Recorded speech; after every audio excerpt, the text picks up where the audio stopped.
The world of martial arts has seen countless legendary battles, but few hypothetical matchups spark the imagination like a primetime clash between Benny the Jet Urquidez and Chuck Norris.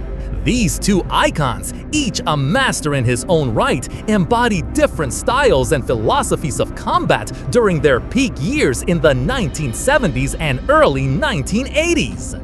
During the 1970s and early 1980s, both fighters were at the pinnacle of their careers. Urquidez, born in 1952, was revolutionizing kickboxing with his lightning-fast combinations and unorthodox techniques. Meanwhile, Chuck Norris, born in 1940, was dominating the karate tournament circuit while simultaneously building his Hollywood career. Their paths crossed in the martial arts world, but they never faced each other in a definitive full-contact bout. Urquidez brought a completely different approach to martial arts competition. His style was an explosive fusion of traditional karate, boxing, and innovative kickboxing techniques. Standing at 5'6" with a reach of 68 inches, the Jet compensated for his relatively small stature with incredible speed, timing, and power generation. His signature techniques included devastating leg kicks, rapid-fire punching combinations, and an uncanny ability to close distance quickly.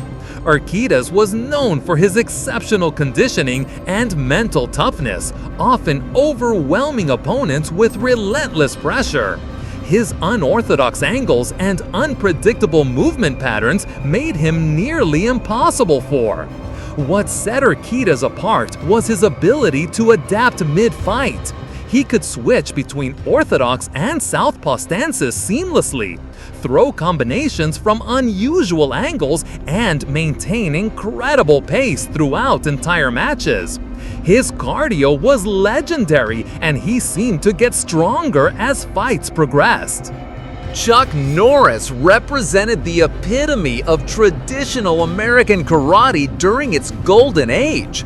Standing 5'10" with exceptional reach and flexibility, Norris built his reputation on precision, timing, and devastating counterattacks. His style was rooted in Tang Soo Do, but he incorporated elements from various martial arts to create his own effective system. Norris's greatest weapons were his legendary sidekicks and his ability to control distance. His kicks were not just powerful, but incredibly accurate, often landing with surgical precision. He possessed exceptional timing, waiting for the perfect moment to launch his attacks. His defensive skills were equally impressive, with an ability to slip punches and deflect kicks that seemed almost supernatural. The mental aspect of Norris's game was perhaps his greatest strength. He was known for his calm demeanor under pressure and his ability to execute game plans flawlessly. His tournament record speaks for itself. He was virtually unbeatable in his weight class during his competitive peak. In a hypothetical encounter, the opening round would likely be a tactical affair. Norris would attempt to establish his range and timing, using his reach advantage to keep Urquidez at bay with probing kicks and strikes. However, Urquidez's superior hand speed and combination punching would pose immediate problems for the karate champion.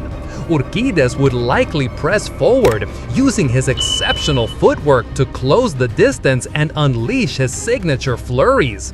His ability to change levels and attack from unexpected angles would test Norris's defensive skills. However, Norris's experience and ring IQ would help him weather the early storm and look for counter opportunities.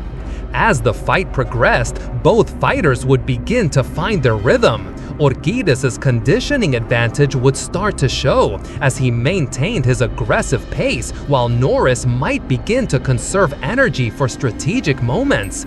The kickboxing champion's leg kicks would start to accumulate damage, potentially compromising Norris's mobility. However, Norris's experience in championship fights would prove invaluable. He would likely adapt his strategy, perhaps focusing more on clinch work and close-range techniques where his strength advantage could be utilized. His ability to end fights with single techniques would keep Urquidez honest and prevent him from overwhelming with volume. The final round would showcase the heart of both champions. Urquidez, known for his incredible finishing ability, would likely increase his pressure, looking to break through Norris's defenses with his relentless combinations. His superior conditioning would allow him to maintain a pace that might overwhelm a tiring opponent. Norris, drawing on his championship experience, would be looking for the perfect counter opportunity. His ability to time opponents and land fight-ending techniques would make him dangerous until the final bell. However, Urquidez's volume, conditioning, and adaptability would likely prove decisive in this ultimate showdown. While both fighters possessed exceptional skills and championship hearts, the edge would likely go to Benny the Jet Urquidez. His superior conditioning, adaptability, and relentless pressure would prove too much for even a champion of Norris's caliber. Urquidez's ability to maintain his pace while constantly changing angles and combinations would eventually break through Norris's defensive shell.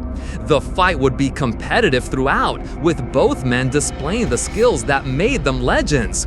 However, Urquidez's style was specifically designed for the full contact environment, while Norris's point fighting background, despite his adaptability, would ultimately prove to be a slight disadvantage in this hypothetical encounter. Regardless of the outcome, both Benny Urquidez and Chuck Norris left indelible marks on martial arts history. They represented different paths to excellence and inspired countless practitioners to pursue their own martial arts journeys. Their hypothetical battle reminds us why these legends continue to captivate martial arts enthusiasts decades after their prime years.